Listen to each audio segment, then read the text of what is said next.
The Delimitation Bill 2026 was introduced in New Delhi to redefine India's internal electoral map and expand the size of its parliament. Pakistan's foreign ministry responded with a frantic rejection, summoning its spokesperson to label the move a violation of international law. The outcry raises a specific question. Why would Islamabad treat a domestic administrative update for redrawing constituencies as a national security threat? The answer lies in the bill's fine print. This is the first legislation to create a binding legal framework for the administrative integration of Pakistan Occupied Jammu and Kashmir. Historically, the Jammu and Kashmir Legislative Assembly has operated with a significant structural gap. The state is constitutionally mandated to have 114 seats, yet India has only ever effectively administered 90. The other 24 are reserved for PoJK. But because the territory is under Pakistani control, these seats have remained dormant for decades. For generations, these seats were symbolic placeholders. There was no actual law defining how to populate them or how to represent the people living there. This created a vacuum. If the territory were to return to India tomorrow, there would be no immediate legal mechanism to provide the region with a political voice or local governance. At its widest level, the 2026 bill uses data from the 2011 census to expand the Lok Sabha from 543 seats to 850, increasing the number of representatives for the Indian population. But the legislation also includes a clause specifically addressing the governance of PoJK. This establishes an auto-trigger mechanism.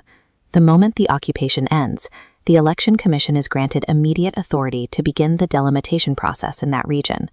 This means the territory would be segmented into 24 new electoral districts based on population density and geography, without needing any further approval from Parliament.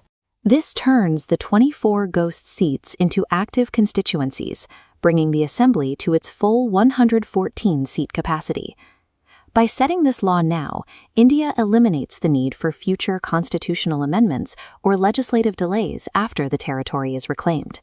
The governance structure is ready to deploy. Pakistan frequently points to UN Security Council Resolution 47 to argue that the region is a disputed territory.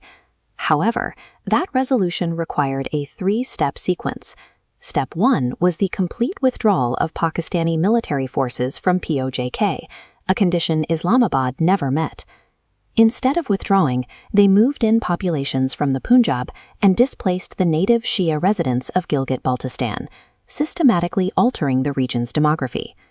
India's legal authority rests instead on the 1947 Instrument of Accession, signed by Maharaja Hari Singh and accepted by the British Governor-General. Because Pakistan failed the UN's preconditions for decades, India is moving forward by integrating its legally acceded borders into its national law. This bill sends three signals. To the residents of PoJK, it says that their democratic integration into India is already planned.